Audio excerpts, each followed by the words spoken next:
ကျွန်တော်ရဲ့အနည်းငယ်သားမိတ်ဆွေများအားလုံးပဲမင်္ဂလာပါကျွန်တော်တော့ဆရာထောက်အောင်ဆရာလို့ခေါ်ပါတယ်ကျွန်တော်ရဲ့အနည်းငယ်သားမိတ်ဆွေများအတွက်23ရက်6လ2025နေ့ရော29ရက်6လ2025ဒီတပတ်တာနေရိတေရောက်ခံညီမှာဟောကြားမိမှာဖြစ်ပါတယ်အဲ့တော့တနင်္ဂနွေသားမိရတွေဒီဘက်တကာလတွေမှာအလုပ်ကိုင်းနဲ့ပတ်သက်လိုက်ပြီးတော့နေသူရိဆိုတဲ့ကတ်ကြပါတယ်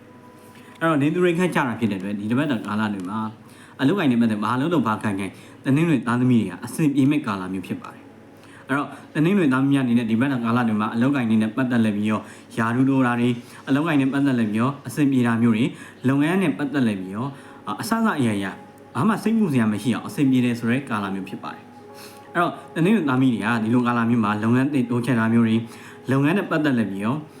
ဆက်လူရှယ်ယာလုပ်မဲ့လုပ်ငန်းတွေရှိလို့ရင်ဆက်လူရှယ်ယာလုပ်ငန်းတွေလုပ်တာမျိုးတွေလုပ်တဲ့ကာလမျိုးဖြစ်ပါတယ်အဲ့တော့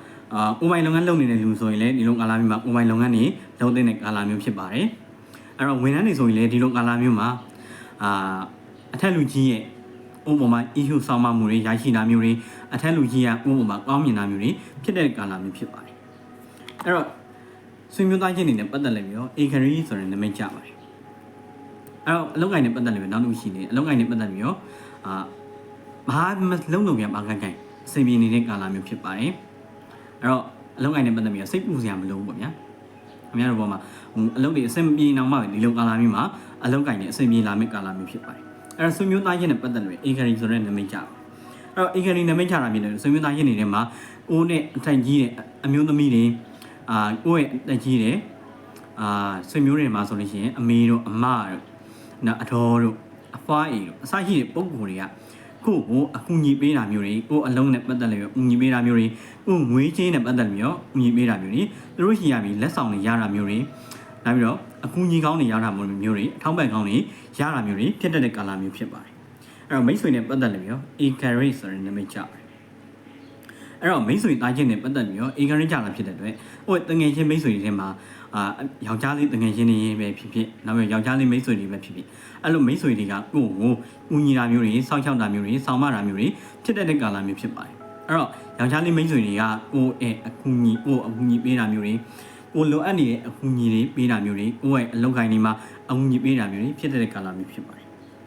အဲ့တော့ငွေချင်းနဲ့ပတ်သက်လို့သင်မင်းဆိုတဲ့နာမည်ကြပါတယ်အဲ့တော့ဒီလိုကာလမျိုးမှာဘာဖြစ်တယ်လဲဆိုတော့ငွေကြေးခက်ခဲနေတဲ့လူတွေရှိလို့ရှိရင်ဒီလိုကာလမျိုးမှာပြန်လည်းပြီးတော့အဆင်ပြေသွားတာမျိုးတွေဖြစ်တဲ့ကာလမျိုးဖြစ်တယ်လို့ငွေကြေးနဲ့ပတ်သက်ပြီးပြောလို့ရှိရင်ငွေကြေးခက်ခဲနေတဲ့လူလို့ရှိရင်ဒီလိုကာလမျိုးမှာငွေကြေးပြန်အဆင်ပြေသွားတာဖြစ်တယ်လို့နောက်ပြီးတော့ငွေကြေးအဆင်ပြေနေတဲ့လူဆိုရင်ဒီလိုကာလမျိုးမှာအနေငယ်လေးချက်တဲသွားတာမျိုးတွေလည်းဖြစ်တဲ့ကာလမျိုးဖြစ်ပါတယ်ကျမ်းမာရေးနဲ့ပတ်သက်လို့ပြီးတော့ငွေကုန်ကြေးရများတာမျိုးတွေလည်းဖြစ်တဲ့ကာလမျိုးဖြစ်ပါတယ်အဲ့တော့ကျမ်းမာရေးကိုအထူး view site တဲ့ကာလမျိုးလည်းဖြစ်ပါတယ်အဲ့တော့ကျမ်းမိုင်နဲ့ပတ်သက်လို့မနုစာရီဆိုတဲ့နာမည်ကြပါတယ်အဲ့တော့ဒီလိုခါလာမျိုးကကျမ်းမိုင်နဲ့ပတ်သက်လို့ပြီးတော့ဦးကောင်း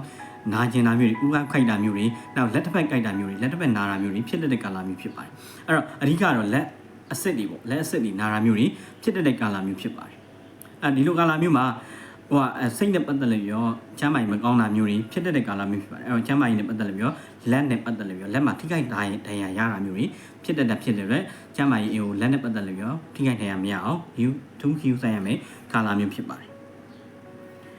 အဲ့တော့ပညာရေးနဲ့ပတ်သက်လို့ပြီးတော့ဖုန်းကြီးဆိုတဲ့နာမည်ကြပါတယ်အဲ့တော့ပညာရေးနဲ့ပတ်သက်လို့ပြီးတော့ဒီလိုကာလမျိုးမှာဘာသာရေးများလုပ်လို့ပညာရေးကပိုးလဲပြီးတော့ကောင်းလာနေဆိုတဲ့ကာလမျိုးဖြစ်ပါတယ်အဲ့တော့ဘာသာရေးကိုဖိပြီးလုပ်ပါဘာသာရေးဖိလုပ်လို့ရှိရင်ကိုယ့်ပညာရေးကအခွင့်အလမ်းတွေတိုးတက်လာတာမျိုးတွေပညာရေးနဲ့ပတ်သက်လို့ပြီးတော့ခွင့်ရေးကောင်းတွေရရှိလာတာမျိုးတွေဖြစ်တဲ့ကာလမျိုးဖြစ်ပါတယ်ဒီလိုကာလမျိုးဘာသာရေးနဲ့ပတ်သက်လို့ပြီးတော့ဒိဋ္ဌံဝင်တာမျိုးတွေအဒိဋ္ဌံပရိစိတ်တာမျိုးတွေလုပ်လို့ရှိရင်အထူးကောင်းမွန်တဲ့ကာလမျိုးဖြစ်ပါတယ်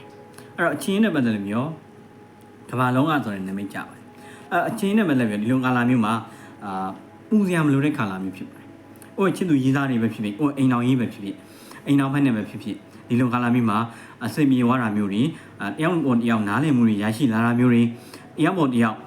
်ခွင့်လွှတ်မှုတွေနားလည်မှုတွေနဲ့သိဆောင်နေပြီးတော့အောင်မြင်မှုတွေကိုအလူတော်ကရရှိအောင်ကြိုးစားလာတာမျိုးတွေဖြစ်တဲ့ကာလမျိုးဖြစ်ပါတယ်အဲ့တော့ချစ်သူရေးသားမရှိတဲ့လူတွေဆိုရင်ဒီလိုကာလမျိုးမှာချစ်သူရေးသားအတ္တိရရှိတာမျိုးတွေကိုယ်နဲ့အဆင်ပြေမဲ့ကိုယ်ပေါ်ကောင်းတဲ့ချစ်သူရေးသားတွေရရှိလာတာမျိုးတွေဖြစ်တဲ့ကာလမျိုးဖြစ်ပါတယ်အဲ့တော့ဒီလိုကာလမျိုးမှာကံကောင်းမှုပျော်ရွှင်မှုချမ်းသာမှုတွေကိုရရှိဖို့အတွက်ဘယ်လိုမျိုးဘယ်လိုခဏတွေကဘယ်လိုအင်္ဂနန်းတွေကကံကောင်းမှုတွေပေးနေဆိုလို့ရှိရင်ကိုယ်ကဏ္ဍတို့ သုံးကန်းတဲ့လူကကံကောင်းမှုတွေရရှိလာမယ့်ကာလမျိုးဖြစ်ပါတယ်ဘယ်လိုအရာမျိုးတွေကံကောင်းမှုတွေရရှိမလဲဆိုလို့ရှိရင်အဝါရောင်တို့အနီရောင်တို့ကကံကောင်းစေတဲ့အရာတွေဖြစ်ပါတယ်ဒီလိုကာလမျိုးကကံကောင်းစေဖို့ဆိုလို့ရှိရင်မြတ်စွာဘုရားရှင်ကိုရမြတ်ကြီးကိုဖယားပန်းကလူပေးခြင်းအဖြစ်ကံကောင်းမှုပျော်ရွှင်မှုတွေချမ်းသာမှုတွေရရှိလာမှာဖြစ်ပါတယ်ဘလို့ပန်းတွေကံရမလဲဆိုရင်ဥယျာဉ်နေနိုင်တဲ့ကြိုက်တဲ့ပန်းမျိုးတွေအဲ့တော့တနင်္ဂနွေသားမီးများဖြစ်တဲ့အတွက်တနင်္ဂနွေနဲ့ပတ်သက်တဲ့ပန်းတွေကပ်ပေးခြင်းအဖြစ်ကံကောင်းမှုပျော်ရွှင်မှုချမ်းသာမှုတွေရရှိလာမှာဖြစ်ပါတယ်ကျွန်တော်ရဲ့တနင်္ဂနွေသားမီးမိတ်ဆွေများအားလုံးကံကောင်းမှုပျော်ရွှင်မှုချမ်းသာမှုတွေကိုအစင်ထာရပိုင်ဆိုင်နိုင်ကြပါစေကျွန်တော်ကတော့ဆရာထောက်အောင်ဆရာလို့ခေါ်ပါတယ်